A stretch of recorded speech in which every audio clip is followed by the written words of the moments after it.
Welcome to the Dental Team Podcast. I'm your host, Kira Dent, and I have this crazy idea that maybe I could combine a doctor and a team member's perspective because let's face it, dentistry can be a challenging profession with those two perspectives. I've been a dental assistant, treatment coordinator, scheduler, biller, office manager, regional manager, practice owner, and I have a team of traveling consultants where we have traveled to over 165 different offices coaching teams. Yep, we don't just understand you, we are you. Our mission is to positively impact the world of dental, and I believe that this podcast is the greatest way I can help elevate teams, grow VIP experiences, reduce stress, and create A-teams. Welcome to the Dental Team Podcast. Hello, Dental Team listeners. This is Kira, and you guys, you are in for the best treat of your life, Consultant Takeover. That's right. Get ready. They are dropping some dynamite. Our consulting team is incredible, guys, and we are so blessed and so fortunate to have them sharing tips and tricks with you today. And as always, thanks for listening, and I'll catch you next time on the Dental Team Podcast. Hello, Dental Team's listeners. This is Tiffany, and you are here on the Dental Team Consultant Takeover, where the traveling Dental Team consultants take over the mic and share tips and tricks from hundreds of offices nationwide. And today, I am here with Miss Britt. Maybe that's your new nickname, just Miss Britt. Miss Britt. It's flashy. Like the old little cartoon things, right? Yes. Like Miss Purple. I love it. I love it. So we are taking over. You usually see Kira on these suckers. You guys know we often come on with Kira, but every once in a while I like to, push Kira to the side and be like, let us have the spotlight. So here we are, spotlight's on us. We're super excited to come to you today. I've been picking Britt's brain, and I just thought, how fun would it be to really take a perspective on route slips, the love-hate relationship that we all have with route slips, and talk about why we as Dental A-Team consultants still love route slips. Because I don't know about you, Britt, but I think what I've seen mostly over the last few years is, number one, save the trees, right? We were on a save the tree kick for a long time, and I think that's coming back around, so save the trees. But then number two, can't we do everything electronically? And why does it have to be on paper? So I really wanted to hit on that. Why do we still love paper route slips or laminated route slips? However we go, we can talk about the differences between all of that and different options. But I thought I keep getting hit with that. Do you see that? I'm a lover. I do. I see it for sure. And I say, especially being even in office during COVID, we had this debate because we used route slips while I was still in office, and it's well, what are we going to do? How do we want to do it? But it's one of the first things we brought back as soon as we could because they're so useful. Mm-hmm. So I love them. Biggest reason why I love them is because it's communication that follows the patient that is easily accessible, that you don't have to search for. Number one reason why I love them. Yeah, totally. And I think you hit on a great point right there for the COVID purposes, because I know I still have a lot of practices that are taking COVID. I mean, I think everybody's taking COVID precautions. I think it's just part of our norm now, but I still have a lot of practices that are still masked up and they're asking their patients to wear masks. And it's kind of funny because it's kind of like coastal.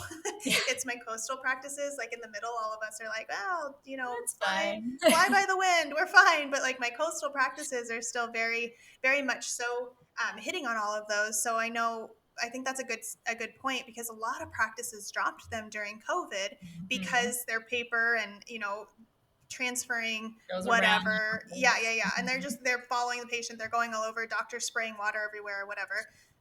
So one thing I had them do, which you guys can still put this into play, is to put them in those protector sheets, the laminated protector sheets that you use for your 8th grade history report, and just stick them in there, because you can wipe those down. You can write on them.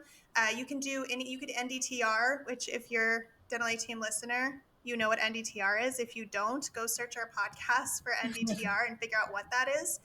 But you can do all of those things on that page protector, and they're super inexpensive. So they're 15 cents a piece or something at this point. So if you mess one up or you have to get rid of it, just throw it away. But that's one really easy way to keep those route slips in place, but be, I don't know, OSHA friendly, we'll say, to be clean. Or we did the little clear covers on the wall, so you could just slide it in there. So in the room, there's lots of things you can do to still use them and keep things clean. But Like that's how worth it was to me, that like in the practice, I'm like, no, we've got to bring him back, because if not, my front desk has no idea what's going on. What happened to the appointment? What are we doing next? What do I need to schedule him for? So yeah. Totally. Yeah, I totally agree. So I think that's a way to get around it. I do have some practices too, like the Save the Trees thing, right? Where we will do like a mock, like a template route slip, and then we laminate it. So then you're dry erase markering the whole thing, which is the patient name, what's today's procedures. You're marking all of the pieces off. You're doing NDTR at the bottom, which is totally fine too. And I'm all for that, because I am all for the Save the Trees. And like we've got a lot of people trying to live on this planet. Like, let's make it last as long as we can. So I'm all for all of those pieces. And I think that's a great option. But I think the point is that we're keeping the route slips in play because we love them. And for me, and I train all my practices when I go into office, and I'm like, no, we are doing route slips. We are doing this, or when I'm doing it over phone calls or video calls, whatever. I train all my practices that this is your baton. And I think of a relay race. And I remember being in 8th grade, learning how to relay race when I hated running. I run now. I forced myself to enjoy running. Do you really love it now? Listen, I don't love it. That's a complete honest to God truth, is that I do not love it. I love the feeling afterwards. That anaerobic high, I am addicted to the anaerobic high. It's the same thing I get when I jump off my Peloton. Like, everybody's like, how do you even do this? How do you run? I'm like, it's the feeling afterwards where I'm dying, but then I get that surge of energy. And then I feel like, honestly, this is such a tangent, but I feel like I breathe differently all day. Like, my lungs are cleaner.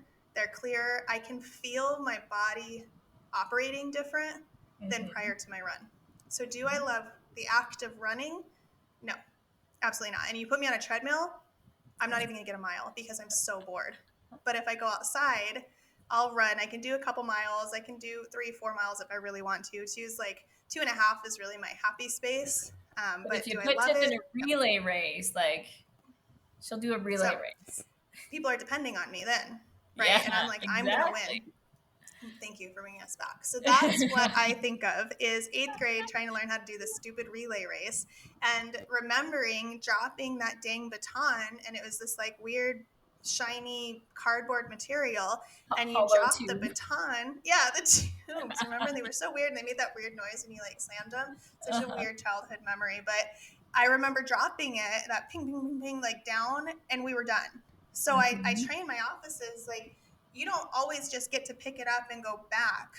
I had some PE teachers that were like, no, honey, just pick it up and you restart. And like, that's not how this works. You drop that baton and you're DQ'd. You don't just run. You don't just get to go back and try again. There's competitive Tiff. No, you lose. You've got to play by the rules. You lost. You dropped the baton, you lost. And so to me, that's what these route slips are. And that's what they were for me when I was in office. And I don't know if you guys know or not, but Britt's done a lot of positions in the practice. I know she knows how to dental assist. It's not her favorite space to be in, but she's a hygienist. I don't disrespect assistants by saying that I am. I have much more respect for them than that, because I'm not a great one. That was a great way to say it. I love that. And I appreciate that. But you've done a lot of positions. So you've done front office and back office. Myself, I've done dental assisting. I'm not a hygienist, but I've definitely done a ton of dental assisting. It's my favorite space to be in. Ton of front office manager, all the front office pieces both of us have all had. But as a dental assistant, I thought it would be fun to speak on that piece, because I think we don't really, we see it from the front office, and we talk about that a lot. And it's very easy for us to be like, well, for the front office, for training, for scheduling, for your patient, for efficiencies. But as a dental assistant, that sucker was like in my hands. And if I didn't have it to give to the person in front of me at checkout, I wasn't sure they were paying attention to me, if I'm honest with you. And the girls that are in my head. They only half are. That's why they're only half paying attention. They are, right? And I have two of my best friends. They're twins. They worked with me. They are who are in my head right now, because they were my checkout and my TC for many years. And I would just stare at them. And I'm like sliding this. I'm like, Trisha, I need eye contact so I can dangle this paper, right? So to me, as a dental assistant, I also, side note, I don't know if you know me or not, but my memory is not super fantastic all the time. and I won't remember to do all the pieces. I won't remember to tell you all the things that you need to know. And in my head, I'm trying to be as efficient and as quick as possible. So I will cut corners. And part of cutting those corners are, I already handled it. Why am I passing this information off to you? There's great reasons. Your patient needs to hear it. Your front office needs to know it's been taken care of. And they need to verify that what you did and what's in the system are the same. So as a dental assistant, for me, this baton was like, pay attention to me because I have a role to play and I have these things I've written on here and I'm going to read them off to you. And it's going to be beautiful. It's going to be, this dance between the two of us. And I'm going to be able to leave my patient knowing I've done everything that I could for them and I've passed the baton. Without physically passing something, I still feel connected to that situation. Like, it's not complete. But if I can physically pass that off and like wash my hands of that situation for the time being, I can feel complete. Does that make sense? Like, I know that I've fulfilled my part, right? I have passed on all the information. I didn't leave anything hanging, right? They've got everything that they need to be able to take care of that patient. Because honestly, as a clinical person, one, I just love that the patient's name on there because their name's on it. I can make sure I've got the right person all the time. We can make sure that I call them the right name every single time. So love that that's there. And then for me as a clinical team member, if I like drop that patient off and they have no idea what to do, it makes me look real bad. I didn't do my 100%. part, right? Like, it makes me look bad because I just left them, and I left the patient and I left my team member. Like, I left them both hanging. So I love route slips because everything can be on there. And I know, having worked front desk, they're doing a million things at once. So even while I'm talking to them, they're probably like wrapping something up so they can take care of that patient right in front of them, right? So if it's written down, then I know like they will make sure that they get everything that's written down taken care of, and we've done our part as a team. Yeah, I think that's huge. I love that. I love the accountability and the ownership that you're taking in that.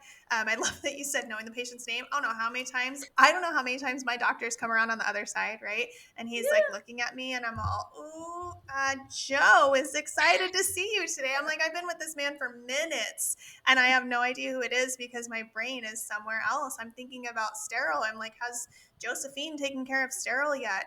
Are my hygienists okay? Like, there's so many things. And for my doctor, I know I love route slips for all of the doctors, but my doctor would always look at the route slip to confirm the treatment that he was doing for that day. And he didn't start treatment until he looked at that route slip, then heard it from my lips that I confirmed with the patient and that everything was good. He wrote on those route slips to make sure notes were in there. Like, bottom line is, do route slips, you guys. This is why we still love them, because they're still super helpful. They ramp up your in-office communication a ton.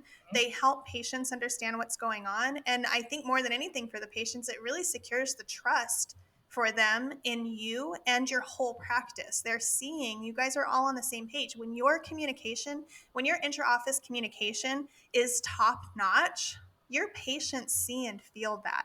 And they're feeding off of that. They're going to talk to you more. They're going to chit chat with you more. They're going to tell you what's not good, what is good. And they're going to tell you when they don't want to pay for something or can't pay for something. You're going to be able to have those conversations and overcome those hurdles. And it seems insane, right, that one little slip of paper can do so much, but it truly can. Otherwise, you guys, we wouldn't tell you constantly to use route slips. I promise you. My efficiency and my, earth-loving self would not be over here telling you to use route slips if I didn't think they were going to work. And I've seen people use like digital inter-office communication. And I can tell you the thing that like makes me cringe a little is when like it's sitting there digital, but maybe they've got a couple messages sitting there. So you walk this patient up, maybe they missed the name when you said it, and they're like, who do we have here? And I'm like, ugh. Whereas like if you have a physical paper, like you're not going to mistake it or have to ask that question. So you can always be on point. I love that. That was a good wraparound. I forgot that I had mentioned that there are a lot of practices that want to do it with Slack or Yelp or not Yelp. What is it? I can't think of all the Yappy. names, all the different Yappy. Thank you. All the different, oh my God, it's surely not Yelp. But all of those little inter-office communication tools are fantastic. But I think I'm totally fine with it if it's going to work for you, if you can make it work. I don't really care as long as you guys are doing the things Agreed. right by your patients. But my question is to each and every one of you, one, do you have a system and a process for your route slips? Do you have a protocol? So what is your protocol? No matter what you're doing for your route slips, what is your protocol? Do your patients know your do your team members know your protocol? Do they know the expectations and the why behind them? And then 3, if you're thinking about switching or you're using digital, I want you to think about your cell phone. How many people have text messages sitting on unread? Or have text messages that they've read that they haven't responded to yet, or go back to text message and I'm like, I have no idea what we're talking about here. And I have to scroll back and read through. Same thing's going to happen with your little Slack messages or your Yappy or whatever tool, your Microsoft, whatever that you guys are using. The same thing's going to happen. I come into our Slack midday and I'm like, holy Hannah, I'm like, I was on a 1-hour coaching call and I come back and the Slack is just like going. Now, if I got off an insurance call for the last 40 minutes and I go into that to try to find patient information, that's going to be a pain. So whatever it is, I truly want what's best for you guys. And if you feel that's best for you, make it freaking work. I'm totally fine. But if you want my honest opinion and what I think you should be doing, I think paper or laminated sheets are the way to go. And we love them for that. So take inventory, look at what's working for you guys, what's not working for you, figure out a route slip protocol, and you guys just put them into place. And if you have questions or you're like, you know what, Tiff, you're freaking crazy. Britt, you're crazy.